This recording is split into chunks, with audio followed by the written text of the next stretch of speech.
નમસ્તે, કેમ છો તમે બધા? જય માતાજી, જય શ્રી કૃષ્ણ. અરે ભાઈ સાહેબ, રિશ્તો નથી ખજાનો લઈ આવી છું તમારી કવિતા માટે. એવું નસીબ તો રાજકુમારીઓ જન્મથી જ લઈને આવે છે. કાંતા દેવીએ પોતાના હંમેશના અડધર અંદાજમાં વાત શરૂ કરી.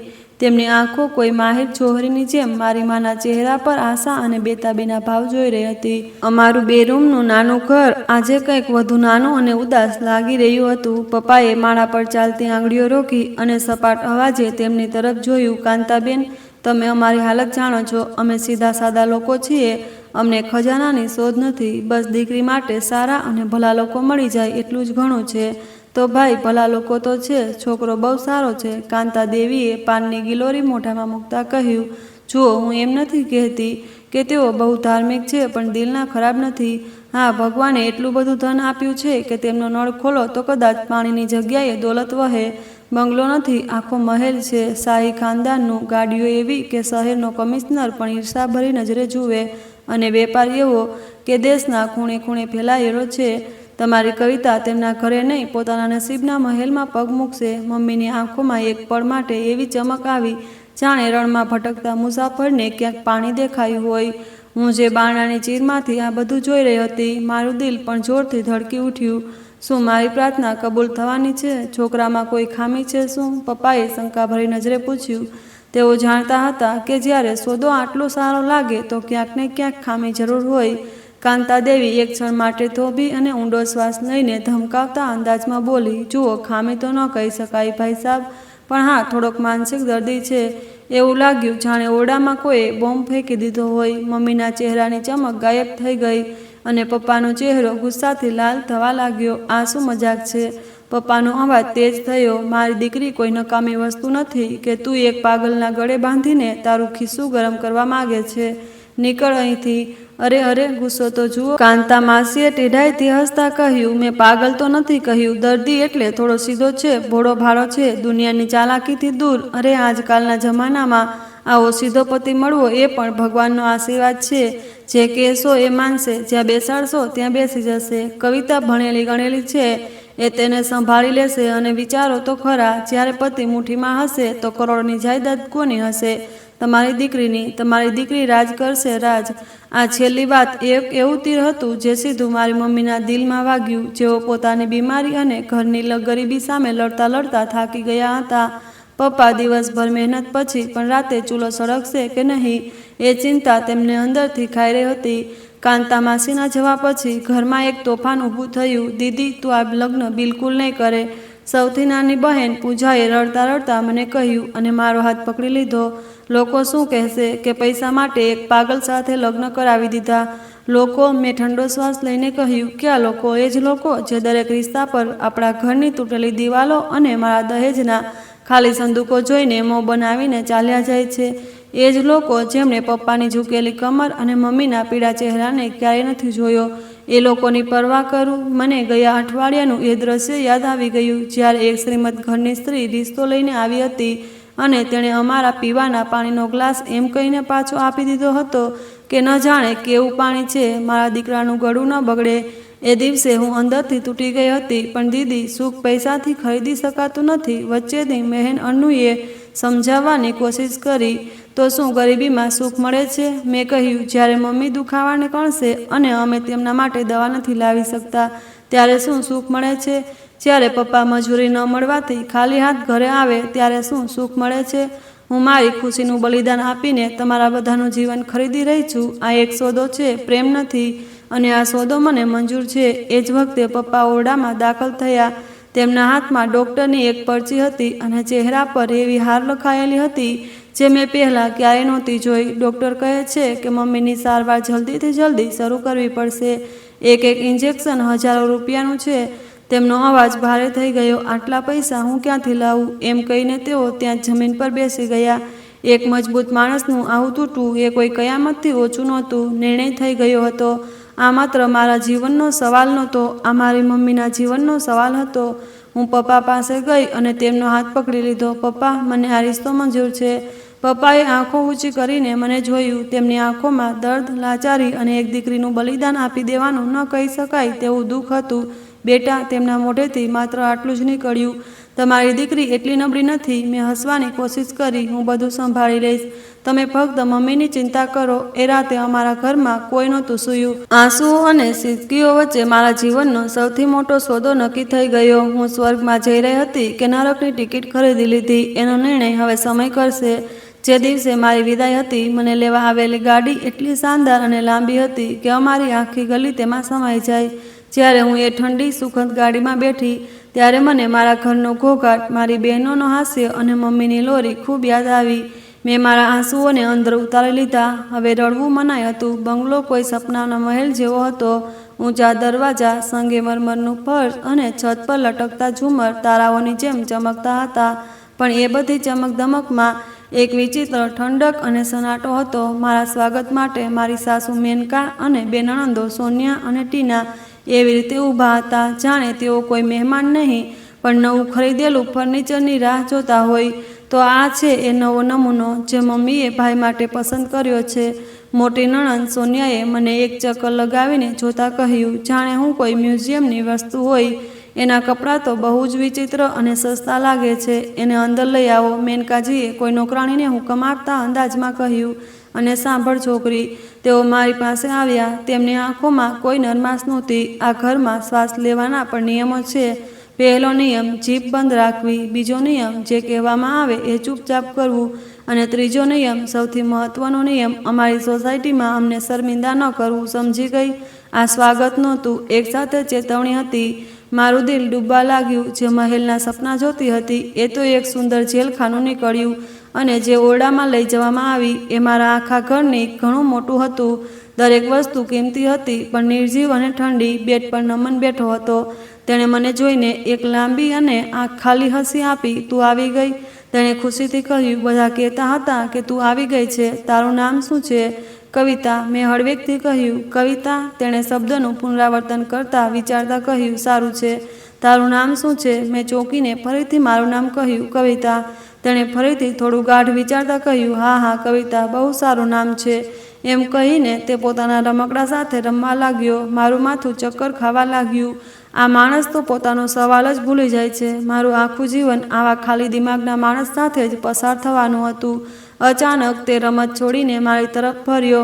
તેની આંખોમાં એક સેકન્ડ માટે એક વિચિત્ર ગાઢ ચમક આવી જે તેના ખાલી ચહેરા સાથે બિલકુલ મેળ ખાતી નહોતી. અહીં બધા જૂઠું બોલે છે, તેણે લગભગ પૂછપૂછાતા કહ્યું. હું તેની વાતનો અર્થ સમજી શકું તે પહેલાં તે ફરીથી ખડખડાટ હસી પડ્યો અને પોતાની ગાડી ચલાવવા લાગ્યો. જો મારી ગાડી કેટલી ઝડપથી ચાલે છે. મારા શરીરમાં ડરની એક લહેર દોડી ગઈ. આ શું હતું? મારું વહેમ હતું કે એક ક્ષણનું સત્ય? બીજા દિવસે સવારે હું વહેલી ઉઠી, પૂજાપાઠ કરીને જેમ જ આરતીને આખા ઓરડામાં ફેરવવા લાગી ત્યાં જ લાઉડસ્પીકરમાંથી તેજ અવાજ આવવા લાગ્યો. આ કોઈ સામાન્ય ગીતો નહોતા પણ ખૂબ જ અશ્લીલ અને નીચ ગીતો હતા જે જાણી જોઈને એટલા તેજ અવાજે વગાડવામાં આવ્યા હતા કે મારા કાનના પડદા ફાટી જાય.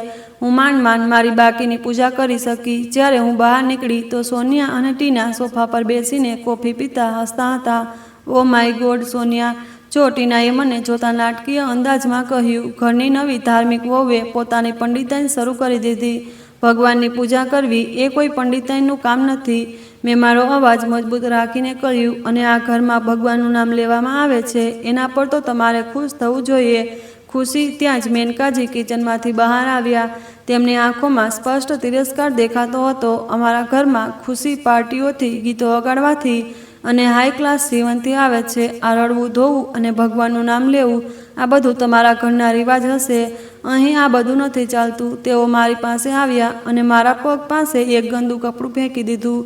આ લે તારું પહેલું કામ, જઈને સ્ટોર રૂમ સાફ કર.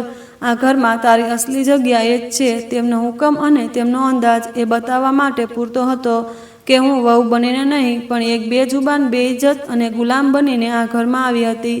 મારી કસોટી હવે શરૂ થઈ ગઈ હતી. રસોડાની ઠંડી દિવાલ સાથે ટેકીને હું મારા આંસુઓને દબાવવાની કોશિશ કરી રહી હતી. નાસ્તાના ટેબલ પર પણ તાણા તબખીરનો સિલસિલો ચાલુ હતો. સોનિયા અને ટીના મારી દરેક હરકત પર એવા તાણા મારતી હતી જાણે હું કોઈ માણસ નહીં પણ સર્કસનું પ્રાણી હોઉં. નમન મારી પાસે આવ્યો અને ચૂપચાપ મારી પ્લેટમાં એક બિસ્કિટ મૂકીને હસતો હસતો ચાલ્યો ગયો. તેની આ નાની અદા પર ઘા પર મલમનું કામ કરતી હતી. પણ આ ખુશી પણ ક્ષણિક હતી. બપોરે મેનકાજીએ મને તેમના વડામાં બોલાવી. તેમનો લહેકો હંમેશાની જેમ ઠંડો અને ઘમંડથી ભરેલો હતો. આજે સાંજે મારી કેટલીક સહેલીઓ આવવાની છે, કીટી પાર્ટી છે. તેમણે પોતાના નખો તરફ જોતા કહ્યું, હું નથી ઈચ્છતી કે મારી પાર્ટીમાં કોઈ પણ પ્રકારનો ડામો થાય. તું રસોડામાં જ રહેજે અને જ્યારે બોલાવવામાં આવે ત્યારે ફક્ત ચાની ટ્રોલી લઈને આવજે. જી. મેં ધીમેથી માથું હલાવ્યું અને એક વાત તેઓ થંભ્યા અને મને માથાથી પગ સુધી ઝેરી નજરે જોઈ. આ કફન જેવું કપડું પહેરીને બહાર ન આવતી. અલમારીમાં એકથી એક મોંઘા અને ડિઝાઇનર સૂટ પડેલા છે, તેમાંથી કોઈ પણ પહેરી લેજે. હું મારી સહેલીઓ સામે કોઈ તમાશો નથી બનાવવા માંગતી કે અમે અમારા કરોડપતિ દીકરા માટે કોઈ ગામડામાંથી ભિખારણ ઉપાડી લાવ્યા છીએ. તેમનો દરેક શબ્દ તીરની જેમ મારા દિલમાં ખૂંચતો હતો. હું ચૂપચાપ તેમના ઓરડામાંથી બહાર નીકળી આવી. મારી આંખો સામે પપ્પાનો ચહેરો ફરી રહ્યો હતો. ધીરજ અને શુક્રનું દામન ક્યારે ન છોડીશ બેટા. તેમના આ શબ્દો મારા કાનમાં ગુંજી રહ્યા હતા. મેં નક્કી કરી લીધું હતું કે હું તેમની કોઈ વાતનું ખરાબ નહીં માનું, પણ મારી ઓળખ અને મારા સિદ્ધાંતો પર ક્યારેય સમજૂતી નહીં કરું. સાંજે મહેમાનો આવવા લાગ્યા તો ઘર દિવ્ય પરફ્યુમ અને હાસ્યના અવાજોથી ગુંજવા લાગ્યું. મેં મારું એ જ સાદું કપ ડ્રેસ પહેર્યું અને રસોડાના કામમાં વ્યસ્ત થઈ ગઈ. થોડી ક્ષણો પછી મને બોલાવવામાં આવી. હું ચા અને નાસ્તાની ટ્રોલી લઈને લાઉન્જ તરફ આગળ વધી. લાઉન્જમાં પ્રવેશતા જ બધાની વાતચીત થંભી ગઈ. વચ્ચે બેઠેલી સ્ત્રીઓ જેઓ મોંઘા કપડાં અને ઘરેણાંથી લદાયેલી હતી, મને એવી રીતે જોવા લાગી જાણે હું કોઈ બીજી દુનિયામાંથી આવી હોઉં. મેં નજર નીચી રાખીને ટ્રોલી ટેબલની નજીક લાવી અને ચાના કપ કાઢવા લાગી. આ કોણ છે? નવી નોકરાણી રાખી છે શું? એક સ્ત્રીએ પોતાના ચશ્મા નાક પર ટેકવતા પૂછ્યું. આ વાત પર સોનિયા અને ટીનાનું દબાયેલું હાસ્ય ચારે બાજુ ગુંજવા લાગ્યું. આ નોકરાણી નથી, આ તો નમનની પત્ની છે. મેનકાજીએ દાંત પીસતા હસીને જવાબ આપ્યો. એનું નામ કવિતા છે. થોડી રીતરિવાજ પસંદ કરનારી છે. ઓહો, રીતરિવાજ પસંદ કરે છે? પછી પછાત અને જૂનવાણી કિસ્મની છે. બીજી એક સ્ત્રીએ તાણા મારતા કહ્યું, અરે ભાઈ, આ જમાના પણ આવા કપડાં. અમે તો વિચારતા હતા કે તમારી વહુ હશે તો ફેશનમાં તમને પણ પાછળ છોડી દેશે, પણ આ તો તમે ઘરમાં જોગણ બેસાડી દીધી. અમે તો મજાકમાં એને પંડિતાઈન કહીએ છીએ. સોનિયાએ મજાક કરતા એક આંખ દબાવીને કહ્યું. એના આવવાથી અમારું ઘર તો મંદિર જ બનતું જાય છે. આ સાંભળતા ચારે બાજુ હાસ્યના ગડગડાટ ગુંજવા લાગ્યા. હું મારું કામ પૂરું કરીને ચૂપચાપ પાછી વળવા લાગી. મારું દિલ ઈચ્છતું હતું કે જમીન ફાટે અને હું તેમાં સમાઈ જાઉં. આ માત્ર મારી બેઇજ્જતી નહોતી, આ મારા પપ્પાની પરવરિશ, મારી મમ્મીના સિદ્ધાંતો અને મારા ધર્મની પણ બેઇજ્જતી હતી. હું રસોડામાં આવીને ફૂટી ફૂટીને રડવા લાગી. મેં પૈસા માટે આ બધું સ્વીકાર્યું હતું, પણ ઇજ્જતની કિંમતે શું આ સોદો ખૂબ મોંઘો નહોતો? અચાનક મને મારા ખભા પર એક સ્પર્શ અનુભવાયો. મેં ચોંકીને જોયું તો નમન ઊભો હતો. તેના ચહેરા પર પરેશાની સ્પષ્ટ દેખાતી હતી. તું કેમ રડે છે? તેણે નિર્દોષતાથી પૂછ્યું. તેમની વાતો સાંભળીને હું આશ્ચર્યથી તેને જોતી રહી. તેને કેવી રીતે ખબર પડી કે હું તેમની વાતો સાંભળીને રડું છું? એ બધા બહુ ઘોઘાટ કરે છે. મેં વાત બદલવાની કોશિશ કરી. એ હંમેશા ઘોઘાટ કરે છે, તેણે વિચિત્ર લહેકામાં કહ્યું. તું તેમની વાતો ન સાંભળતી. હું તેની આવી વાતો પર કંઈ બોલું કે વિચારું તે પહેલાં તે પાછો નાના બાળક જેવો અંદાજમાં આગળ આવ્યો અને હસીને બોલ્યો, ચાલ આપણે લુકા છુપી રમીએ. તું ચોર બન. હું તેને જતી જોઈ રહી. આ માણસ એક ચાલબાજ જેવો લાગતો હતો. એક જ ક્ષણમાં તે સામાન્ય બાળક જેવો લાગે અને બીજી જ ક્ષણે તેના મોઢેથી એવી વાતો નીકળે. તેની હાલત સાંભળે મેળ ન ખાતી. મહેમાનોના જવા પછી ઘરમાં એક કયામત ઊભી થઈ. મેનકાજી, સોનિયા અને ટીના ત્રણે મારા પર ચડી આવ્યા. તે આજે અમને આખી સોસાયટીમાં બેઇજ્જત કરાવી દીધા. તેમણે કહ્યું, મેં શું કર્યું? મેં હિંમત રાખીને કહ્યું, જ્યારે બધા તારા કપડાં પર હસતા હતા. આ બધું તારા આવા હાલ જેવા કપડાના કારણે થયું. મેં તો કહ્યું હતું ને મમ્મી, આ મારા સ્ટેટસને લાયક નથી. સોનિયાએ નફરતથી કહ્યું, મારા કપડાં મારા માટે બેઇજ્જતી નથી, બલકે ગર્વની વાત છે. મેં કોઈની સાથે કોઈ બદતમીજી નથી કરી. મેં હિંમતથી મારી વાત તેમની સામે રાખી. ઓહો, જીપ ચલાવે છે? મેનકાજીએ ગુસ્સાથી હાથ ઊંચો કર્યો. જો છોકરી, એક તો આ ઘરમાં અમારી રીતે રહે, નહીં તો આ ઘર હવે તારા માટે નથી. કાલ સુધી નિર્ણય કરી લે કે તને આ ઘસાઈ ગયેલા કપડાં અને જૂનવાણી વિચારસરણી જોઈએ છે કે આ મહેલ? આ એક અલ્ટિમેટમ હતું. મારા પગ નીચે જમીન ખસી ગઈ. હું ક્યાં જાઉં? આ મહેલ સિવાય મારી પાસે બીજું કોઈ ઠેકાણું નહોતું. બીજે દિવસે સવારનો સૂરજ મારા માટે કોઈ આશા નહીં, પણ એક નિર્ણય લઈને આવ્યો હતો. આખી રાત હું ભગવાન સામે બેસીને રડતી રહી, તેમની પાસે મદદ માગતી રહી. મેનકાજીનો અલ્ટિમેટમ મારા માથા પર તલવારની જેમ લટકી રહ્યો હતો. હું મારા સિદ્ધાંતો પર અડગ રહેવા માંગતી હતી, પણ પાછા ફરવાનો કોઈ રસ્તો પણ નહોતો. હું નાસ્તો બનાવવા રસોડામાં ગઈ તો ઘરમાં એક વિચિત્ર ચહલપહલ હતી. આજે મારો દેર 2 મહિના પછી વિદેશ બિઝનેસ ટૂર પરથી પાછો આવી રહ્યો હતો. રણજીત નમનનો નાનો ભાઈ હતો, પણ બુદ્ધિ, ચાલાકી અને રોનકમાં તેનાથી ઘણો મોટો હતો. તે આ ઘરનો અને વેપારનો અસલી બાદશાહ ગણાતો હતો. મેનકાજી અને મારી નણંદો તેની દરેક વાત પર જાન છાંટતી હતી. લગભગ સવારે 10 વાગે એક ચમકતી કાળી મર્સડીઝ પોર્ટમાં આવીને ઊભી રહી અને રણજીત તેમાંથી બહાર નીકળ્યો.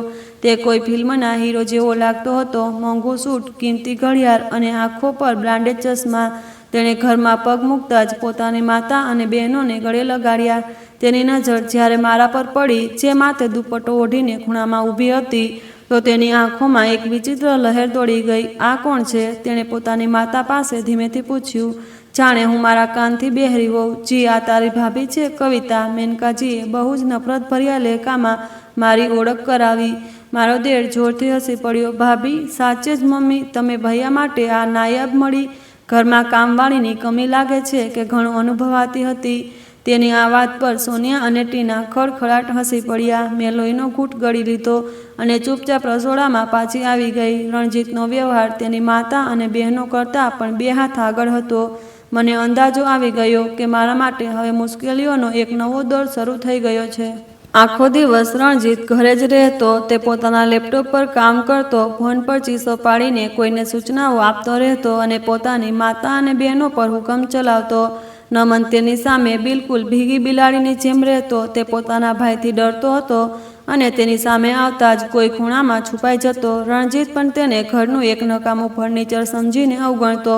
બપોરે રણજીત સોફા પર બેસીને કોઈની સાથે ફોન પર ગુસ્સામાં વાત કરી રહ્યો હતો. મેં કહ્યું ને, મને એ ડીલ ગમે તેમ જોઈએ. ના, હું કોઈ બહાનો નહીં સાંભળું. જો એ કાગળો રજૂ ન કરે તો તેને ઉઠાવી લો. તેના અવાજમાં ધમકી હતી. હું પાણીનો ગ્લાસ લઈને તેની પાસે ગઈ હતી. તેની વાત સાંભળીને ત્યાં જ થંભી ગઈ. તે કેવા પ્રકારનો વેપાર કરતો હતો? તેણે ફોન બંધ કર્યો અને ટેબલ પર રાખેલું પેપર પેડ ઉઠાવીને કાલીન પર ફેંકી દીધું. નમન, જે નજીક જ ફર્શ પર બેસીને પોતાની રંગીન પેન્સિલોથી ચિત્ર બનાવી રહ્યો હતો, આ હરકતથી ડરીને ઉછળી પડ્યો. તેની પેન્સિલ ટેબલના ખૂણા સાથે અથડાઈ અને તેના હાથમાંથી છૂટીને રંગીન પેન્સિલ લપસીને રણજીતના જૂતા પાસે પહોંચી ગઈ. તને દેખાતું નથી? પાગલ ક્યાંયનો! રણજીતે તેના પર ગરજ્યો. મારો મૂડ પહેલેથી જ બહુ ખરાબ છે. હવે તે આ ગંદકી ફેલાવી દીધી. ઉઠાવ આ બધું. નમન ડરીને દિવાલ સાથે ચોંટી ગયો. તેની આંખોમાં આંસુ હતા. હું આગળ વધીને પેન્સિલ ઉપાડવા જતી હતી, પણ ત્યાં જ એક વિચિત્ર ઘટના બની. નમન, જે ડરેલો દેખાતો હતો, પોતાની જગ્યાએથી ઊભો થયો અને ડરતા ડરતા પેન્સિલ તરફ હાથ લંબાવ્યો. તેના શરીરની ચાલ કંઈક વિચિત્ર હતી અને જેવો તે નીચે ઝૂક્યો, તેણે બહુ જ વિચિત્ર અને ચાલાકીભર્યા અંદાજમાં પોતાના પગથી કાલીનને ઝટકો આપ્યો. આ હરકત એટલી નાની અને ઝડપી હતી કે કદાચ કોઈએ નોંધ પણ ન લીધી હોય, પણ હું બરાબર સામે ઊભી હતી અને મારી નજર તેના પર ટકેલી હતી. તેના પગના ઠોકરથી કાલીનમાં એક સળ પડી અને રણજીતના પગ પાસે રાખેલી એક મહત્વની ફાઇલ, જેના પર તે કામ કરી રહ્યો હતો, લપસીને સોફાની નીચે ચાલી ગઈ. રણજીત પોતાના ફોન કોલમાં એટલો વ્યસ્ત હતો કે તેને ખબર જ ન પડી. નમને પોતાની પેન્સિલ ઉપાડી અને એક ઝટકામાં મારા પર એક નજર નાખી. એ જ નજર જે સેકન્ડના 1000મા ભાગમાં તેના ચહેરા પર આવી અને પછી ગાયબ થઈ ગઈ. તેમાં ડર નહોતું, બલકે એક વિચિત્ર ઊંડાણ હતું. પછી તે પાછો પોતાની જગ્યાએ ગયો અને નિર્દોષતાથી રંગ ભરવા લાગ્યો. મારું દિલ ધડાકા સાથે થંભી ગયું. આ શું હતું? શું આ માત્ર એક ઇત્તફાક હતો કે વિચારીને રચેલી કોઈ ચાલ? જે રીતે તેણે ફાઇલને છુપાવી હતી, એ કોઈ ઓછા બુદ્ધિવાળા માણસનું કામ ન હોઈ શકે. મારા મનમાં ધડાકો થયો. આ ઘરમાં દરેક વ્યક્તિ એક પાત્ર ભજવી રહ્યું હતું. દરેક વસ્તુ પર પડદો પડેલો હતો, પણ સૌથી ભયાનક પડદો કદાચ એ જ હતો જેને હું અત્યાર સુધી સૌથી નિર્દોષ સમજતી હતી. એ રાત મારા જીવનની સૌથી અશાંત રાત હતી. હું બેડ પર પડખા બદલી રહી અને મારી આંખો સામે બાર બાર એ જ દ્રશ્ય આવતું હતું. નમનનો પગ, કાલીનમાં પડેલી સળ અને સોફાની નીચે લપસી ગયેલી ફાઇલ. આ કોઈ ઇત્તફાક નહોતો. આ એક વિચારેલી અને દિમાગથી રમાયેલી શતરંજની ચાલ હતી. અને એ રમતમાં હું હવે નાદાનીથી જ સહી, પણ એક મહત્વના મોરા એટલે કે પત્ની બની ચૂકી હતી. મારું મન હજારો સવાલોમાં ઝપટમાં આવી ગયું. જો નમનનું માનસિક રીતે બીમાર હોવું માત્ર એક નાટક હોય, તો પછી તે કોણ છે? આ પહેરવેશની પાછળ કેવો ચહેરો છુપાયેલો છે? દોસ્તનો કે દુશ્મનનો? શું તે પણ જેલખાનાને એક કેદી છે કે તે જ આ રમતનો સૌથી મોટો ખેલાડી છે? તેની નિર્દોષ વાતો, બાળક જેવી હરકતો અને પછી અચાનક તેની આંખોમાં ચમકતી એક ગાઢ નજર, બધું જાણી લેનારી. મને એવું લાગવા લાગ્યું કે હું એક ભંવરમાં ફસાઈ ગઈ છું. મારે સત્ય જાણવું હતું ગમે તે કિંમતે. મેં નક્કી કરી લીધું કે હવે હું નમનને દયાની નજરે નહીં પણ એક જાસૂસની નજરે જોઈશ. બીજે દિવસે સવારે જ્યારે હું ઉઠી તો ઘરમાં એક વિચિત્ર તોફાન ઊભું હતું. રણજીત શેરની જેમ પોતાના પાંજરામાંથી ટહેલી રહ્યો હતો. એ ફાઇલ તેના માટે જીવન મરણનો સવાલ બની ગઈ હતી. તે ઘરના દરેક નોકર સાથે પશુની જેમ પૂછપરછ કરી રહ્યો હતો. આ ફાઇલ ક્યાં છે? રામુ કાકા, ઘરના સૌથી વૃદ્ધ નોકર, રણજીતની ગર્જના સાંભળીને હાથ જોડીને ધ્રુજી રહ્યા હતા. સાચે સાચું બોલ, નહીં તો આજે તારી નોકરી અને જિંદગી બંનેનો આખરી દિવસ હશે. સાહેબ, મને કાંઈ ખબર નથી, બિચારા વૃદ્ધ નોકર બોલી રહ્યો હતો. ખબર નહીં? રણજીતે નજીકમાં રાખેલો ફૂલદાનો ઉપાડીને જમીન પર ફેંકી દીધો. આ ઘરમાં મારી મરજી વિના એક પાંદડું પણ નથી હલતું અને આટલી મહત્વની ફાઇલ ગાયબ થઈ ગઈ. નીકળો અહીંથી, તમે બધા નકામા છો, નાલાયક છો, દફા થાઓ. મેનકાજી અને તેમની દીકરીઓ ચૂપચાપ આ બધું નજારો જોઈ રહ્યા હતા. તેમના ચહેરા પર પરેશાની સ્પષ્ટ દેખાતી હતી. મને અંદાજો થઈ ગયો કે આ ફાઇલમાં ચોક્કસ કોઈ એવું રહસ્ય હતું જે આખા ખાનદાનની નીવ હલાવી શકે. મેં નમન તરફ જોયું. તે બહુ શાંતિથી ખૂણામાં બેસીને રંગીન બોક્સ જોડી રહ્યો હતો, જાણે આખા હંગામાની તેને કોઈ લેવા દેવા ન હોય. પણ મેં ગાઢ નિરીક્ષણ કર્યું કે જ્યારે રણજીત ચીસો પાડતો હતો ત્યારે તેના હાથ એક ક્ષણ માટે થંભી જતા અને તેની નજર બોક્સ પર ટકી જતી હતી, પણ તેના કાન રણજીતની વાતો પર જ લાગેલા હતા. મેં તેને અજમાવવાનો નિર્ણય કર્યો. મેં એક હિન્દી અખબાર ઉપાડ્યું અને તેની પાસે બેસી ગઈ. મેં જાણી જોઈને ખબરો મોટા અવાજે વાંચવાનું શરૂ કર્યું. સ્ટોક માર્કેટમાં ખૂબ મોટી મંદી આવી છે. મલિક ગ્રુપની કિંમત ઘટી ગઈ. પછી મેં નિર્દોષતાથી તેને પૂછ્યું, નમન, આ મંદી શું હોય છે? તેણે ધીમે નજર ઊંચી કરીને અખબાર તરફ જોયું. અખબારમાં ખબર સાથે એક રીંછની તસવીર પણ હતી જે બેર માર્કેટને દર્શાવતી હતી. તેણે તસવીર પર આંગળી મૂકી અને બાળકો જેવી હસી આપી. કવિતા, જો કેટલું મોટું રીંછ છે. પછી તેણે મારી આંખોમાં જોઈને કહ્યું, રીંછને જ્યારે ભૂખ લાગે છે ને તો તે બધું ખાઈ જાય છે, બધું ખતમ કરી દે છે. આ બાળક જેવો જવાબ હતો, પણ સ્ટોક માર્કેટની મંદીની સૌથી સચોટ અને ભયાનક વ્યાખ્યા પણ હતી. તેણે એક જ વાક્યમાં બધું સમજાવી લીધું હતું. મારા આખા શરીરમાં ડરની ઠંડી લહેર દોડી ગઈ. મારા શંકા નિશ્ચિતમાં બદલાઈ ગઈ. તે માત્ર નાટક જ નહોતો કરતો, પણ ખૂબ હોશિયાર પણ હતો. એ જ સાંજે જ્યારે હું રસોડામાંથી મારા ઓરડા તરફ જઈ રહી હતી, રણજીતે મને કોરિડોરમાં રોકી લીધી. તેની આંખો નશાથી લાલ હતી અને તેના ચહેરા પર બેઇજ્જતીનો ભાવ હતો. મેં તને બધું જોતી હોવાનું અનુભવ્યું છે, તે બોલ્યો, ખૂબ નજીક આવતા. તું પોતાને બહુ હોશિયાર સમજે છે ને? હું તેની શ્વાસમાંથી આવતી દારૂની ગંધ પણ અનુભવી રહી હતી. એ ફાઇલ તારા આખા પરિવારની કુલ કિંમત કરતાં પણ વધુ કિંમતી છે, તેણે મારી આંખોમાં જોઈને કહ્યું. મારી મમ્મીએ તને ચેતવણી આપી હતી. હું તને તેનું પરિણામ જણાવું છું. જો તે આ બધું વાંચવાનું નાટક બંધ ન કર્યું અને એક આજ્ઞાકારી પત્નીની જેમ રહેવાનું શરૂ ન કર્યું તો હું ફક્ત એક ફોન કરીશ અને તારો પરિવાર કોઈ ખોટા કેસમાં જેલમાં બંધ થઈ જશે અને તારી બહેનોને કોલેજમાંથી કાઢી નાખવામાં આવશે. તું કલ્પના પણ નથી કરી શકતી કે મારી પહોંચ ક્યાં સુધી છે. તેણે મને દિવાલ સાથે લગાડી દીધી. મારું દિલ ડરથી ગળામાં અટકી ગયું. તું નિર્ણય કરી લે. મારી વાત માનશે તો તારા ખાનદાનની બરબાદીનો તમાશો જોશે. તેણે પોતાનો હાથ મારી તરફ લંબાવ્યો. ત્યાં જ અમારા ઓરડામાંથી કોઈ વસ્તુ તૂટવાનો જોરદાર અવાજ આવ્યો, ક્રેક, અને તેની સાથે નમનની દિલ ધડાકતી ચીસ પણ હવામાં ગુંજી. મારું હવાઈ જહાજ, મારું સૌથી પ્યારું રમકડું તૂટી ગયું. રણજીતે ચૂકીને તેની તરફ જોયું. નમન બાળકની જેમ ફર્શ પર લોટપોટ થઈ રહ્યો હતો. લાનત છે આ માણસ પર, રણજીત ગુસ્સામાં બોલ્યો. આ ઘરમાં એક મુસીબત ઓછી હતી કે આ બીજી પણ? તે પણ મને છોડીને ગુસ્સાથી ઓરડા તરફ વધ્યો. હું ગભરાઈને ત્યાં જ દિવાલ પાસે ઊભી રહી ગઈ. નમને ફરી એકવાર મને બચાવી લીધી હતી. આ કોઈ ઇતફાક નહોતો. એક ક્ષણ પછી નમન ઓરડાના દરવાજા પર દેખાયો. તે હજુ પણ સિસકીઓ લઈ રહ્યો હતો, પણ તેની નજર મારા પર ટકી ગઈ. તેણે કોઈને જોયા વિના તૂટેલા રમકડાના ટુકડા ઉપાડવાનું શરૂ કર્યું, પણ પછી તેનો અવાજ મારા કાનમાં આવ્યો, એક ધીમો અવાજ જે ફક્ત મારા માટે હતો. આ ઘરની દિવાલો પણ સાંભળે છે, એટલે સાવચેત રહેજે. એમ કહીને તે ફરીથી મોટા અવાજે રડવા લાગ્યો. આ એક એકરાર હતો, એક ગુપ્ત યુદ્ધની ઘોષણા હતી. એક ક્ષણે મને લાગ્યું કે મેં ઘરમાં મારો સૌથી ખતરનાક અને સૌથી શક્તિશાળી સાથી શોધી લીધો છે. એ રાતની ઘટના પછી મારા અને નમન વચ્ચે એક અનકહું નાતું બંધાઈ ગયું. હવે અમે શબ્દો કરતાં વધુ આંખોથી વાત કરતા.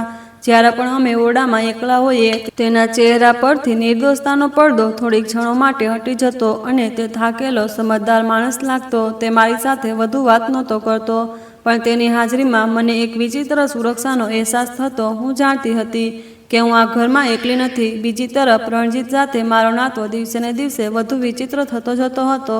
તે મને નીચા બતાવવાનો કોઈ મોકો હાથમાંથી જવા દેતો નહોતો. તેની નજરમાં મારા માટે અતિશય નફરત અને શિકાયત હતી, જાણે હું તેની કોઈ વસ્તુ પર કબજો કરી રહી હોય. એક રાતે જ્યારે હું રસોડામાંથી પાણી લેવા ગઈ, ત્યાં અચાનક કેટલાક અવાજો સંભળાયા. એ અવાજોએ મને થંભી જવા મજબૂર કરી દીધી. રણજીત, મેનકાજી, સોનિયા અને લોનમાં બેસીને વાતો કરી રહ્યા હતા. હું દિવાલના ખૂણામાં છુપાઈને તેમની વાતો સાંભળવા લાગી. મમ્મી, આપણે જલ્દીથી નમનને કાનૂની રીતે માનસિક રોગી જાહેર કરાવવો પડશે, મેનકાજી બોલી રહી હતી. જો ડૉક્ટરનો રિપોર્ટ બની ગયો તો હું તેની આખી જાયદાદની પાવર ઓફ પેટર્ન મેળવી લઈશ. તેના લગ્ન કરાવવા એ આ યોજનાનું પહેલું પગલું હતું, જેથી બધાને ખાતરી થાય કે તેને દેખભાળ કરનારની જરૂર છે. રણજીતે કહ્યું, પણ એ છોકરીનું શું કરશું? મેનકાજીએ ચાલાકીથી પૂછ્યું. તેની ચિંતા ન કરો, રણજીતે શેતાની હાસ્ય સાથે કહ્યું. આવી છોકરીઓને કાબૂમાં રાખવું મને સારી રીતે આવડે છે. એકવાર જાયદાદ આપણા નામે થઈ જાય પછી તો તેને એવો ઝટકો આપીશું કે તે સીધી પોતાના બાપની ઝૂંપડીમાં જઈને પડશે, અને જો તેણે મોં ખોલ્યું તો તેનું મોં હંમેશા માટે બંધ કરી દઈશું. સોનિયાએ વાત પૂરી કરી. રણજીતના અવાજમાં એટલો ભયાનક લહેકો હતો કે મારા પગ નીચેથી જમીન ખસી ગઈ. આ લોકો માત્ર દોલતના ભૂખ્યા નહોતા, આ કાતિલો પણ હતા. તેઓ નમનનું જીવન અને તેની દરેક વસ્તુ હડપ કરવા માગતા હતા, અને હું તેમના રસ્તાની અડચણ હતી. મારું અસ્તિત્વ તેમની યોજના માટે ખતરો હતું. હું ધ્રુજતા પગલે મારા ઓરડા તરફ ભાગી. મારું દિલ ડરથી છાતીમાં હથોડાની જેમ ધબકી રહ્યું હતું. ઓરડામાં પહોંચીને મેં નમનને જોયો. તે ગાઢ નિંદ્રામાં સૂતો હતો. તેમના ચહેરા પર એ જ બાળકો જેવી નિર્દોષતા હતી. હું તેની પાસે બેસીને ફૂટી ફૂટીને રડવા લાગી. મને એ માણસ પર દયા આવી, જેને પોતાના જ તેની જાન અને માલના દુશ્મન બની ગયા હતા. આગલા 2 દિવસ ખૂબ જ તણાવમાં પસાર થયા. હું દરેક ક્ષણે ડરેલી અને સ્તબ્ધ રહેતી. રણજીતની ધમકીઓ અને તેની યોજનાઓ મારા મન પર છવાયેલી હતી. હું નમન સાથે આ બધા વિશે વાત કરવા માગતી હતી. તેને કહેવા માગતી હતી કે હું બધું જાણું છું, પણ મને મોકો જ નહોતો મળતો. પછી શનિવારની સાંજે રણજીતે જાહેરાત કરી કે તેના મિત્રો ઘરે આવી રહ્યા છે. એક નાની પાર્ટી છે. તેણે લાઉન્જમાં ઊભા રહીને કહ્યું, અને પછી મારી તરફ ફરીને હુકમ આપ્યો, તું અમારા મહેમાનો સામે કોઈ તમાશો ન કરતી, બસ ચૂપચાપ તારું કામ કર. મારા દિલમાં ખતરાની ઘંટડીઓ વાગવા લાગી. રણજીતના મિત્રો ચોક્કસ તેના જેવા જ હશે. રાતના 8 વાગ્યે મહેમાનો આવવા લાગ્યા. 2-3 ચમકતી ગાડીઓમાંથી રણજીત જેવા 6-7 ચળકતા યુવાનો ઉતર્યા. તેઓ બધા મોટા અવાજે વાતો કરતા હતા અને જોરથી હસતા હતા. તેમનો અંદાજ પણ ખૂબ બેફામ હતો. તેમાંથી એક, જેનું નામ કદાચ અમન હતું, તે સૌથી વધુ બદતમીજ લાગતો હતો. તેની ગંદી નજરો ઘરની નોકરાણીઓથી લઈને સોનિયા અને ટીના પર ટકી રહેતી હતી, જે આ ધ્યાનથી ખૂબ ખુશ થઈ રહી હતી. લાઉન્જ તે યુવાનોમાં ઠહાકાઓ અને સિગારેટના ધુમાડાથી ભરાઈ ગયું હતું. હું રસોડામાં તેમના માટે ખાવા પીવાનું તૈયાર કરી રહી હતી. મારું દિલ ખૂબ ગભરાઈ રહ્યું હતું. મેનકાએ મને કહ્યું કે હું જ આખો સામાન તૈયાર કરીને ત્યાં લઈ જાઉં. હું રસોડામાં આવી. મેં કહ્યું, મમ્મીજી, હું બધા માટે ચા બનાવીને લઈ જાઉં. તે ચીસ પાડી. તારી બકવાસ બંધ કર. જેવું કહ્યું છે એવું કર. આટલી સીધી સાદી બનવાની કોઈ જરૂર નથી. મજબૂરીથી મારે ચાની ટ્રોલી તૈયાર કરવી પડી. મારા હાથ ધ્રુજી રહ્યા હતા. મને એવું લાગતું હતું જાણે હું મારી ઇજ્જતની ટ્રે સજાવીને ભૂખ્યા શિયાળોની સામે લઈ જઈ રહી હોઉં. જ્યારે હું રસોડામાંથી બહાર નીકળી તો મેં મારા ઓરડા તરફ એક નજર નાખી. દરવાજો થોડો ખુલ્લો હતો. અંદર નમન ઊભો હતો. તે રમતો નહોતો રમતો.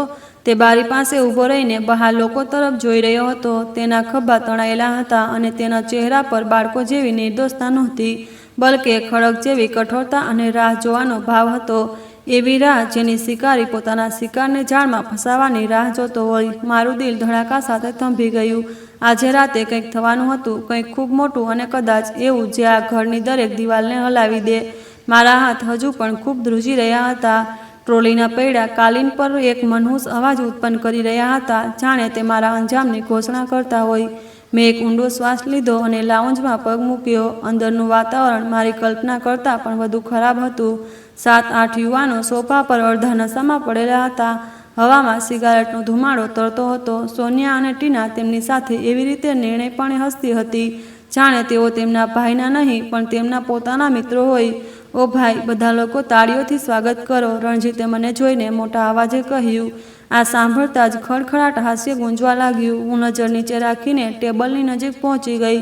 અરે વાહ રણજીત યાર, તે તો કહ્યું જ નહોતું કે તે ઘરમાં એક નાયક ટુકડો પણ છુપાવીને રાખ્યો છે. અમને તીખી અને ભારે નજરે મારી તરફ હસીને કહ્યું. મેં તેની વાતને અવગણી અને ચાના કપ કાઢવા લાગી. મારું હૃદય ખૂબ ડરી રહ્યું હતું કે હું આ બધું ફેંકીને ત્યાંથી ભાગી જાઉં. આટલી ઝડપથી શું છે? રણજીતે કહ્યું. અમારા મિત્રો તમારી સાથે થોડી વાત કરવા માગે છે. મારે રસોડામાં કામ છે. મેં હિંમત કરીને ધીમેથી કહ્યું. ઓહો, આટલી શરમાળ? અમન પોતાની જગ્યાએથી ઊભો થઈને મારી નજીક આવી ગયો. અમે તને ખાઈ તો નહીં જઈએ, જરા તારા ચહેરાનું દર્શન તો કરાવ. આ કહેતા જ અચાનક તેણે મારી તરફ હાથ લંબાવ્યો. મારાથી દૂર રહો. મારા અવાજમાં કંપન હતું. અરે, તું તો ગુસ્સે થઈ રહી છે, તે હસ્યો. રણજીત અને તેના બાકીના મિત્રો આ પરિસ્થિતિ જોઈને ખૂબ ખુશ થઈ રહ્યા હતા. અચાનક તેણે ઝડપથી મારો હાથ પકડી લીધો. મેં કહ્યું ને, મેં ના પાડી. અરે, એકવાર તારો ચહેરો નજીકથી તો બતાવ. મારો હાથ છોડો, બેશરમ માણસ. મેં મારો હાથ છોડાવવાનો પ્રયાસ કર્યો અને દુપટ્ટો સરખો કર્યો. મારી આંખોમાં આંસુ આવી ગયા. રણજીતે તરત જ હસતા કહ્યું. છોડી દે અમન, તે આવી રીતે નહીં માને. ના, હું તો આજે ભાભીનું દર્શન કરીને જ જઈશ. અમને મારો હાથ વધુ જોરથી પકડી લીધો. આ મારી સહનશક્તિની હદ હતી. મેં મારી બધી તાકાત એકઠી કરી અને તેના ચહેરા પર જોરદાર થપ્પડ મારી. ચટાકનો અવાજ આવ્યો. રૂમમાં એક ક્ષણ માટે મોત જેવો સન્નાટો છવાઈ ગયો. અમનનો ચહેરો ગુસ્સા અને આશ્ચર્યથી લાલ થઈ ગયો. તારી આટલી હિંમત કેવી રીતે થઈ મને થપ્પડ મારવાની? તે ગરજ્યો. 1-2 છોકરી. તેણે મને થપ્પડ મારવા હાથ ઉઠાવ્યો. ત્યાં જ લોન્જમાં દરવાજેથી એક બરફીલો અને ફોદાલી અવાજ આવ્યો. એને હાથ લગાડવાનો પ્રયાસ પણ ન કરીશ. બધાએ આશ્ચર્યથી દરવાજા તરફ જોયું. મેં આંસુભરી આંખો ઉઠાવી તો ત્યાં નમન ઊભો હતો. પણ આ તે નમન નહોતો જેને આ ઘર જાણતું હતું. તેના ખભા સીધા હતા. તેની આંખોમાં બાળકો જેવી માસુમિયતની જગ્યાએ એક ધગધગતી આગ હતી અને તેના ચહેરા પર વર્ષોની સહનશક્તિ અને રાહનો ભાવ હતો. તેનું માનસિક રોગીનું માસ્ક ઉતરી ગયું હતું. નમન, રણજીત બોલ્યો અને હસવા લાગ્યો. તું અહીં શું કરે છે? ચાલ તારા રૂમમાં જઈને રમ. નમને રણજીતને સંપૂર્ણપણે અવગણ્યો. તેની નજર ફક્ત અમન પર જ હતી. તે હજુ પણ મારો હાથ પકડી રાખેલો હતો. મેં કહ્યું. નમને એક શબ્દ ચાવીને કહ્યું. મારી પત્નીનો હાથ છોડ. તેના લહેકામાં એવી દહેશત હતી કે અમને તરત જ મારો હાથ છોડી દીધો, જાણે તેને વીજળીનો ઝટકો લાગ્યો હોય. નમન ધીમે ધીમે રૂમની વચ્ચે આવ્યો. તેની ચાલમાં અજીબ પાકો ઠેરાવ અને મજબૂતી હતી. તે સીધો રણજીતની સામે જઈને ઊભો રહ્યો. તમે લોકોએ શું વિચાર્યું હતું? નમનનો અવાજ હજુ ધીમો હતો પણ કોઈ સિંહની ગર્જનાથી વધુ ભયાનક હતો. કે હું પાગલ છું, મૂર્ખ છું, તમારા દરેક જુલ્મ, દરેક ષડયંત્રને સમજી નથી શકતો? આ તું શું બોલે છે? તારી તબિયત તો ઠીક છે ને? રણજીતનો ચહેરો સફેદ પડી ગયો હતો. મારી તબિયત બિલકુલ ઠીક છે, નમને કહ્યું અને બીજી જ ક્ષણે તેનો હાથ ઊંચો કર્યો અને એક જોરદાર મુક્કો રણજીતના જડબા પર પડ્યો. પણ હવે તારી તબિયત ઠીક નહીં રહે. રૂમમાં હડકંપ મચી ગયો. નમને રણજીતને ગળેથી પકડી લીધો અને બેફામ મારવા લાગ્યો.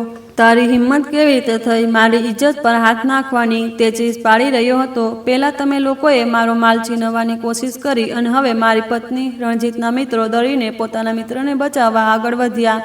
પણ નમનના ગુસ્સા આગળ કોઈની એક ન ચાલી. તે એક ઘાયલ સિંહની જેમ લાગતો હતો જે પોતાના શિકારને ફાડી રહ્યો હોય. મેનકા અને મારી નણંદો સ્વર સાંભળીને દોડતી આવી. હે ભગવાન, આ શું થઈ રહ્યું છે?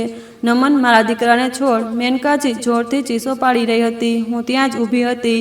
આઘાતમાં મારા આંસુ સુકાઈ ગયા હતા. જે માણસને હું મારો સૌથી મોટો બોજ માનતી હતી તે જ મારો રક્ષક બનીને ઊભો હતો. ડ્રામા ખતમ થઈ ગયો હતો અને અસલી વાર્તા હવે શરૂ થઈ હતી. રણજીતના મિત્રોએ તેને અધમરી હાલતમાં ઉપાડીને ભૂતની જેમ ઘરમાંથી ભાગી ગયા. લોન્જમાં હવે ફક્ત અમે 5 જણા જ બાકી રહ્યા હતા. રણજીત ફર્શ પર પડેલો કણસતો હતો. મેનકાજી, સોનિયા અને ટીના નમનને એવી રીતે જોઈ રહ્યા હતા જાણે તેમણે કોઈ અજાણ્યા માણસને જોયો હોય. તેમના ચહેરા પર ડર, આશ્ચર્ય અને અજીબ ભાવ હતા. નમન, શું તું પાગલ થઈ ગયો છે? મેનકાજી જોરથી ચીસ પાડીને બોલી. ભાઈ, નમને ઝેરી હાસ્ય સાથે કહ્યું. આ મારો ભાઈ નથી અને તું મારી માં નથી. આ વાક્ય બોમ્બની જેમ પડ્યું. ત્રણેય સ્ત્રીઓના ચહેરા સફેદ પડી ગયા. આ તું શું બકવાસ કરે છે? મેનકાજીનો અવાજ કાંપી રહ્યો હતો. બકવાસ હું નથી કરતો, તમે લોકો 20 વર્ષથી કરી રહ્યા છો. નમન મારી તરફ ફર્યો. તેની આંખોમાં એક ક્ષણ માટે નરમાઈ આવી. તું ઠીક છે? મેં ફક્ત માથું હલાવ્યું. મારા મોંમાંથી અવાજ નીકળતો નહોતો. તે ફરીથી તે ત્રણેય તરફ આગળ વધ્યો. બકવાસ હું નથી કરતો, તમે લોકો કરી રહ્યા છો. મેં બધું સાંભળ્યું હતું તે રાતે જ્યારે મારા પપ્પાનું દેહાંત થયું હતું. હું છુપાઈને બધું સાંભળી રહ્યો હતો. તું અને રણજીતનો બાપ એટલે કે મારો સાવકો બાપ શું યોજના બનાવી રહ્યા હતા. આ જૂઠું છે. સોનિયા ચીસ પાડી. જૂઠું? નમન હસવા લાગ્યો. એવું હાસ્ય જેમાં ઝેર અને દુઃખ બંને સમાયેલા હતા. મેં સાંભળ્યું હતું કે તમે લોકો મને પાગલ સાબિત કરવા માગો છો. મારી બધી જાયદાદ હડપ કરવા માગો છો. મને કોઈ પાગલખાનામાં ફેંકી દેવા માગો છો. હું તે વખતે બાળક હતો, ડરી ગયો હતો. મેં તે જ બનવાનું શરૂ કર્યું જે તમે લોકો મને બનાવવા માંગતા હતા. મેં પાગલપણાનો ડ્રામો રચ્યો. 20 વર્ષ સુધી હું આ ઘરમાં એક પડછાયાની જેમ રહ્યો. તમારી દરેક વાત સાંભળતો રહ્યો. તમારી દરેક યોજના જોતો રહ્યો. તેણે રણજીત તરફ ઇશારો કર્યો જે હવે ઊભા થવાની કોશિશ કરી રહ્યો હતો. આને ધંધામાંથી કરોડો રૂપિયા ચોર્યા. તમે બંનેએ મારા પપ્પાના બધા ઘરેણાં વેચી દીધા. તમે બધાએ મારા બાપની દોલત પર એશ કરી અને મને એક નકામી બેકાર વસ્તુ સમજીને ખૂણામાં ફેંકી દીધો. હા, હું આ બધું જાણતો હતો. નમને કહ્યું. તમે લોકોએ વિચાર્યું કે આ છોકરી સાથે મારા લગ્ન કરાવીને કોર્ટમાં સાબિત કરી દેશો કે મને સંભાળની જરૂર છે. આ તમારો આખરી દાવ હતો, પણ તમે લોકો ખોટા હતા. તમે મારા માટે એવી વ્યક્તિ લાવ્યા જેનામાં હજુ પણ અંતકરણ જીવંત હતું. તેની આત્મા હતી. તમે લોકો ખરેખર મારા માટે એક સારી છોકરી લાવ્યા. તેણે મારી આંખોમાં જોયું અને બોલ્યો, તે મારા માટે જે કંઈ સહન કર્યું તેના માટે હું માફી માગું છું, પણ હવે બસ. પછી તે આગળ વધ્યો અને એક નંબર ડાયલ કર્યો. હેલો એડવોકેટ સાહેબ, હું નમન બોલું છું. હા, હવે સમય આવી ગયો છે. કાલે સવારે 10 વાગે બધા કાગળો લઈને ઘરે આવી જાઓ. હા, આ બધાને હવે તેમની ઓકાત બતાવવાની છે. ફોન બંધ કરીને તેણે તેમની તરફ જોયું. તમારી પાસે હવે 2 રસ્તા છે. કાં તો આજે રાતે ચૂપચાપ આ ઘરમાંથી ફક્ત તમારા કપડાં લઈને નીકળી જાઓ, અથવા કાલે મારા વકીલ અને પોલીસનો સામનો કરો. મારી પાસે તમારા બધા વિરુદ્ધ ફ્રોડ, ગબન અને ખૂનના ષડયંત્રના બધા પુરાવા છે. રણજીત, જે દુઃખમાં કણસતો હતો, નફરતથી બોલ્યો, તો આની કિંમત ચૂકવીશ નમને ઠંડા લહેકામાં કહ્યું. કિંમત તો તમે લોકો 20 વર્ષથી વસૂલી રહ્યા છો. હવે હિસાબ ચૂકવવાનો વારો મારો છે. તે આગળ વધ્યો અને મારો હાથ પકડ્યો. તેનો સ્પર્શ મજબૂત અને વિશ્વાસથી ભરેલો હતો. ચાલ કવિતા, આ ગંદકીની સફાઈનો સમય થઈ ગયો છે. તેણે મને લોન્જમાંથી બહાર કાઢીને પોતાના રૂમ તરફ લઈ ગયો. પાછળ મેનકા, મારી સાસુ સોનિયા અને ટીના, મારી નણંદો અને ફર્શ પર પડેલો રણજીત પોતે બનાવેલા નરકના ખંડેરો પર બેઠા હતા. હવે તેમની બાદશાહ ખતમ થઈ ગઈ અને એક નવો બાદશાહ પોતાની મલ્લિકા સાથે પોતાનો તખ્ત પાછું લઈ ચૂક્યો હતો. રૂમમાં આવીને નમને દરવાજો બંધ કર્યો.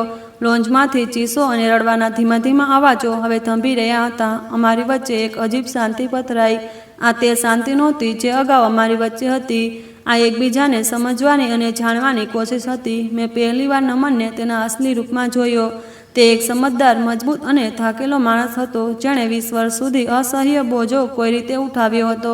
તે આ બધું એકલે કેવી રીતે સહન કર્યું? આખરે મેં હિંમત કરીને પૂછ્યું.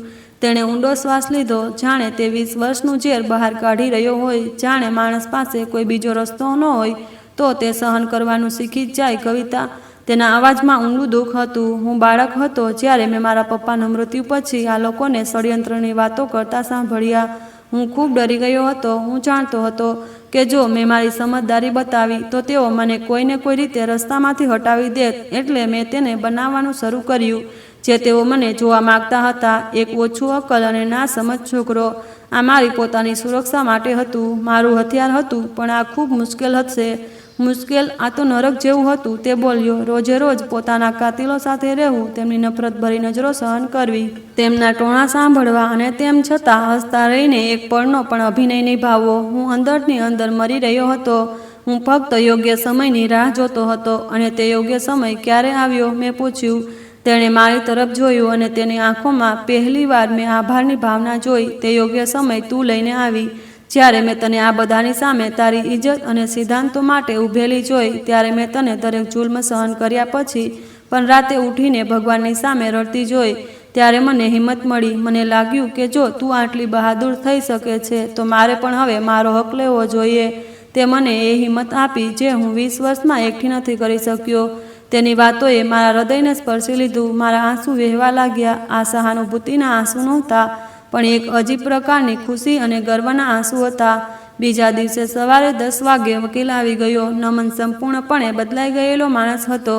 તેને શાનદાર કપડાં પહેર્યા હતા અને તેના ચહેરા પર એક માલિકનો રૂઆબ દેખાતો હતો. મેં જોયું કે રણજીત, સોનિયા અને ટીના લોનમાં માથું નીચું કરીને ઊભા હતા. એડવોકેટ સાહેબ, કાર્યવાહી શરૂ કરો, નમને હુકમ આપ્યો. વકીલ પોતાના બ્રીફકેસમાંથી કેટલાક કાગળોનો પુલિંદો કાઢ્યો. મેડમ મેનકાજી, એટલે કે નમનની માતા, તમે આ જાયદાદના ફક્ત કેરટેકર હતા, માલિક નહીં. વકીલે પ્રોફેશનલ લહેકામાં કહ્યું. વસિયતમાં સ્પષ્ટ લખેલું હતું કે નમન સાહેબના પુખ્ત થયા પછી અને માનસિક રીતે સંપૂર્ણ સ્વસ્થ સાબિત થયા પછી બધી જમીન, જાયદાદ અને બેંક બેલેન્સ તેમના નામે થઈ જશે. અમારી પાસે ડૉક્ટરના રિપોર્ટ છે જે સાબિત કરે છે કે નમન સાહેબ બિલકુલ સ્વસ્થ છે. આ જૂઠું છે, આ રિપોર્ટ નકલી છે, રણજીતે ચીસો પાડ્યા. નકલી? વકીલ હસતા કહ્યું. જે પૈસા તમે ગયા 20 વર્ષથી કંપનીમાંથી ખેંચી રહ્યા છો તેનો દરેક ફ્રોડ અને ગબનના પુરાવા મારી પાસે છે. તમે ઈચ્છો તો અમે આ મામલો કોર્ટમાં લઈ જઈ શકીએ છીએ, જેનું પરિણામ ઓછામાં ઓછું 25 વર્ષની જેલની સજા હશે. આ સાંભળીને તેમના ચહેરા પર હવાઈઓ ઉડવા લાગી. નમન બેટા, આવું ન કર, મેનકાજીએ પહેલીવાર ભીના અવાજમાં કહ્યું. અમે તારા પોતાના છીએ. પોતાના? નમને તીખા લહેકામાં કહ્યું. પોતાના તે નથી હોતા જે માલ અને દોલત માટે ખૂનની સાજિશો રચે. મેં તમને ગઈ રાતે એક તક આપી હતી. તમે ઈચ્છતા હોય તો ઇજ્જતથી અહીંથી જઈ શક્યા હોત, પણ હવે તો તમે અહીંથી બેઇજ્જત થઈને જ જશો. તેણે સિક્યોરિટી ગાર્ડને ઇશારો કર્યો. આ ચારેયને તેમના રૂમ સુધી લઈ જાઓ અને કહો કે ફક્ત તેમના કપડાં લઈ જાય. તેમનો એક એક પૈસો, ઘરેણાં, બધું આ ઘરનું છે અને અહીં જ રહેશે. તેમને ઘરની બહાર છોડી આવો. ગાર્ડ્સ આગળ વધ્યા. તે ચારે ચીસો પાડતા રહ્યા, ગીડગીડાટ કરતા રહ્યા, પણ તેમની સાંભળનાર કોઈ ન હતું. રણજીત જતા જતા નફરત ભરી નજરે નમનને જોતા બોલ્યો. હું તને બરબાદ કરી દઈશ નમન, તું મને ઓળખતો નથી. નમને ખૂબ શાંતિથી જવાબ આપ્યો. હું તને ખૂબ સારી રીતે ઓળખું છું રણજીત. જ્યારે તે બધા ગયા તો ઘરમાં એક અજીબ સુકૂન અને શાંતિ છવાઈ ગઈ, જાણે વર્ષોનું તોફાન થંભી ગયું હોય. હું અને નમન દરવાજા પાસે ઊભા રહીને તેમને જતા જોઈ રહ્યા હતા. બધું ખતમ થઈ ગયું. મેં ધીમેથી પૂછ્યું. કદાચ, નમને કહ્યું. પણ થોડા કલાકો પછી નમનનો ફોન વાગ્યો. તેણે ફોન ઉપાડ્યો. બીજી તરફ વાત સાંભળી અને તેના ચહેરાના ભાવ કઠોર થઈ ગયા. શું અકસ્માત થયો છે? તેણે ફોન પર પૂછ્યું અને પછી મારી તરફ જોઈને બોલ્યો. રણજીતની ગાડી શહેરની બહાર એક ટ્રક સાથે અથડાઈ છે. હોસ્પિટલનું માહોલ અને અજીબ દહેશતથી ભરેલું હતું. સફેદ ગેલેરીમાં દવાઓની દુર્ગંધ અને એક અજાણ્યો ડર ફેલાયેલો હતો. નમને મને ગાડીમાં જ રાહ જોવા કહ્યું અને પોતે અંદર ગયો. તે રણજીતની હાલત જાણવા નહોતો ગયો, પણ એ જોવા ગયો હતો કે તેની જીત પૂર્ણ થઈ છે કે નહીં. જેણે તેના જીવનના 20 વર્ષ ગળી દીધા હતા. થોડીવાર પછી જ્યારે તે પાછો આવ્યો તો તેનો ચહેરો સપાટ હતો, પણ આંખોમાં એક તોફાન થંભી ગયું હોય એવી શાંતિ હતી. ડૉક્ટર કહે છે કે તે જીવશે, નમને ગાડી ચલાવતા કહ્યું, પણ કદાચ ફરી ક્યારેય પોતાના પગ પર ઊભો નહીં રહી શકે. તેની તાકાત, તેનું ગુરૂર, બધું હવે એક વ્હીલચેર સુધી સીમિત રહી ગયું. રસ્તામાં તેને મેનકાજી અને બંને બહેનો મળી. તેમના ચહેરા પર હવે શાહી રોનકની જગ્યાએ ભિખારીઓ જેવી લાચારી હતી. તેમના કિંમતી કપડાં હોસ્પિટલની ધૂળમાં અટવાયેલા હતા અને આંખો વેરાન હતી. જો જોયું તે તારા ભાઈની શું હાલ કર્યા? મેનકાજીએ તેને જોઈને નફરતથી કહ્યું, પણ અવાજમાં પહેલાં જેવી ગર્જના નહોતી. તમારા કારણે મારો દીકરો, મેં કશું કર્યું નથી. નમને ગાડીમાંથી ઉતર્યા વગર ઠંડા લહેકામાં જવાબ આપ્યો. આ બધું તેના પોતાના ગરુર અને પાગલપણાનું પરિણામ છે. તેણે ગુસ્સામાં ગાડી ચલાવી. તે કોઈ નિર્દોષનો જીવ પણ લઈ શકતો હતો. ભગવાને ફક્ત તેને સજા જ આપી છે, જેણે આ ગુનો કર્યો હતો. આ કહીને તેણે ગાડીની ઝડપ વધારી. તેણે પાછળ ફરીને પણ ન જોયું. તેના માટે તે પાનું હંમેશ માટે બંધ થઈ ગયું હતું. આગળના થોડા અઠવાડિયા બદલાવાના હતા. નમને ધંધાને એવી સમજદારી અને કુશળતાથી સંભાળ્યો કે જૂના કર્મચારીઓ પણ આશ્ચર્યમાં પડી ગયા. તેણે પોતાના પપ્પાના વફાદાર જૂના કર્મચારીઓને બોલાવ્યા અને રણજીતના તમામ બદમાશ અને ચાપલૂસ સાથીઓને નોકરીમાંથી કાઢી નાખ્યા. ઘર હવે ખરેખર એક સુકૂનવાળી જગ્યા લાગવા લાગ્યું હતું. એક બપોરે વકીલ સાહેબ અમને મળવા આવ્યા. તેઓ કેટલાક કાગળો લઈને આવ્યા હતા. સર, તમારી સૂચના મુજબ મેં સોનિયા અને ટીનાના સાસરીઓને કાનૂની નોટિસ મોકલીને જાણ કરી દીધી છે કે હવે તે બંનેનો તમારી જાયદાદમાં કોઈ હિસ્સો નથી. અને પરિણામ શું આવ્યું? નમને પૂછ્યું. બિલકુલ એવું જેવું તમે વિચાર્યું હતું, વકીલે હસતા કહ્યું. ટીનાના પતિએ એક અઠવાડિયામાં તલાકના કાગળો મોકલી દીધા. તેના પરિવારને આશા હતી કે તમે તેમનો ડૂબતો ધંધો બચાવશો. જ્યારે આશા ખતમ થઈ તો રિશ્તો પણ ખતમ થઈ ગયો. અને સોનિયાને તો તેના સાસરીઓએ કાલે જ તેનો સામાન ભેગો કરીને તેની મા પાસે છોડી દીધી. તેઓ કહે છે કે વિના કોઈ સ્ટેટસની તેમને પોતાની વહુ નથી જોઈતી. લાલચ પર ટકેલા રિશ્તાઓ આવી રીતે જ તૂટે છે. થોડા અઠવાડિયા પછી એક સવારે નમને મને આશ્ચર્યમાં મૂકી દીધી. તૈયાર થઈ જા, આપણે તારા ઘરે જઈ રહ્યા છીએ. અમે એક સાદી ગાડીમાં બેઠા અને પછી ગામ તરફ રવાના થયા. જ્યારે ગાડી ગલીમાં દાખલ થઈ તો બધા આશ્ચર્યથી જોવા લાગ્યા. મમ્મી અને પપ્પા અમને જોઈને દોડતા બહાર આવ્યા. મમ્મી હવે પહેલાં કરતાં ઘણી સારી દેખાતી હતી. તેમના ચહેરા પર સ્વાસ્થ્યની લાલી પાછી આવી હતી. મારી દીકરી, મમ્મીએ મને ગળે લગાવી અને ફૂટી ફૂટીને રડવા લાગી. અમે તો તારી ચિંતામાં બુઢા થઈ ગયા હતા. ભગવાનનો આભાર કે તું ખુશ છે. મેં નમન તરફ જોયું, જે મારા પપ્પા સાથે ખૂબ ઇજ્જત અને પ્રેમથી વાત કરી રહ્યો હતો. તે હવે માનસિક રોગી નહોતો, જેનાથી ડરીને મારા મમ્મી પપ્પાએ કોઈ રીતે લગ્ન કરાવ્યા હતા. પણ હવે તે એક ગર્વ કરવા લાયક અને ચિંતા કરનાર જમાઈ હતો. પપ્પાજી, નમને મારા પપ્પાનો હાથ પકડીને કહ્યું, હું જાણું છું કે તમે લોકોએ કઈ હાલતમાં કવિતાનો હાથ મારા હાથમાં આપ્યો હતો. હું તમારી દીકરીની કુરબાનીનું ઋણ તો નથી ચૂકવી શકતો, પણ હું તમને વચન આપું છું કે તેની આંખોમાં ફરી ક્યારેય આંસુ નહીં આવે. મેં માજીના ઈલાજ અને બહેનોના અભ્યાસ અને લગ્ન માટે એક ફંડની વ્યવસ્થા કરી દીધી છે. તમારે હવે કોઈ પણ ચીજની ચિંતા કરવાની જરૂર નથી.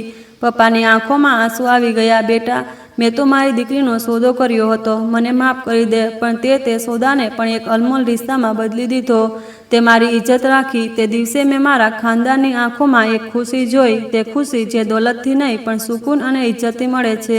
પાછા ફરતી વખતે ગાડીમાં શાંતિ હતી, પણ આ સુકૂનથી ભરેલી શાંતિ હતી. જ્યારે અમે અમારા ઘરે પહોંચ્યા તો નમને મારો હાથ પકડીને કહ્યું, તારા પપ્પાએ કહ્યું કે તેમણે તારી કુરબાની આપી હતી, પણ સચ્ચાઈ એ છે કે તે તારા ખાનદાનની ઇજ્જત માટે કુરબાની આપી હતી અને હું તે કુરબાનીની ઇજ્જત કરવા માગું છું.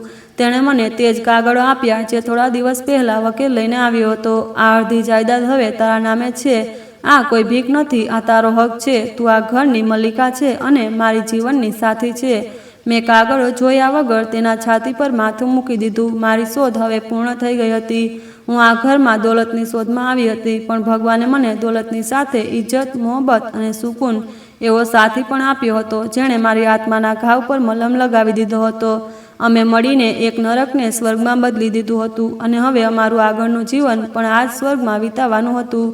અમારી વાર્તામાંથી અમે શીખ્યા કે અસલી દોલત પૈસા કે જાયદાદ નથી, પણ દિલનું સુકૂન, સારા રિશ્તા અને ઇજ્જત છે. લાલચ અને સાજિશ માણસને ફક્ત બરબાદીના રસ્તે જ લઈ જાય છે. આ સંપૂર્ણ વાર્તા કાલ્પનિક છે. તેનો કોઈ વ્યક્તિ, સ્થળ કે વાસ્તવિક ઘટના સાથે કોઈ સંબંધ નથી. તેનો ઉદ્દેશ્ય ફક્ત મનોરંજન, શિક્ષણ અને સસ્પેન્સ આધારિત વાર્તા પ્રસ્તુત કરવાનો છે. મિત્રો, તમને આ વાર્તા કેવી લાગી? કૃપા કરીને મને કમેન્ટ સેક્શનમાં જરૂર જણાવજો. મારી ચેનલને સબસ્ક્રાઈબ કરો, વિડીયોને લાઇક અને સાથે વિડીયોને હાઈપ પણ આપો. આવી જ બીજી રોમાંચક વાર્તાઓ સાંભળવા માટે મારી ચેનલ સાથે જોડાયેલા રહો. આભાર.